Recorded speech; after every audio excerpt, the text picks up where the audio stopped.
Струшкиот градоначалник неосновано и противзаконски се обидува преку градскиот совет да ја протурка одлуката, целото Струшко крајбрежје да го издаде под концесија. Обвинуваат советниците, нарекувајќи го ваквиот потек на Мерко злосторство врз природата.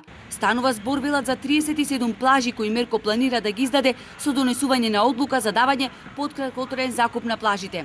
Градоначалникот свесен за ова одлука, дека е спротивно на законот, целата одговорност го префрлуваат во Советот на општината Струга.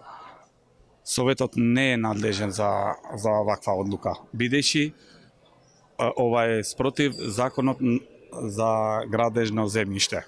Законот е дециден, додаваат советниците. Со непосредна спогодба под краткотраен закуп може да се издадат само плажите непосредно пред угостителските објекти.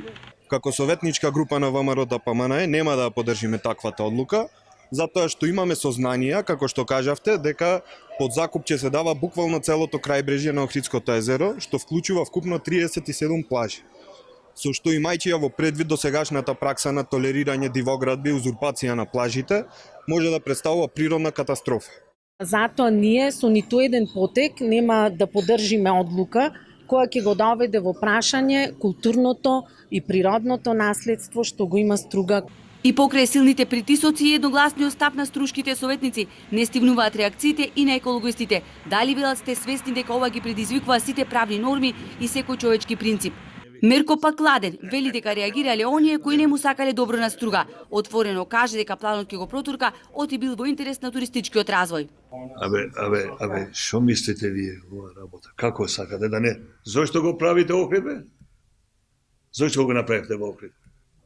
Немојте да правите не знам што баук од ова работа, затоа што никој нема право да се контрира на издавање на плажите за развој на туризмот, за развој на градот. Советниците од ВМРО ДПМНЕ бараат министерот за транспорт и врски да поставува во рамките на своите ингеренции, да го сопре Мерко и да ја поништи целата постапка. Доколку одлуката се донесе, најавуваат дека истата ќе обжалат пред Уставен суд и пред Инспекторатот за локална самоуправа.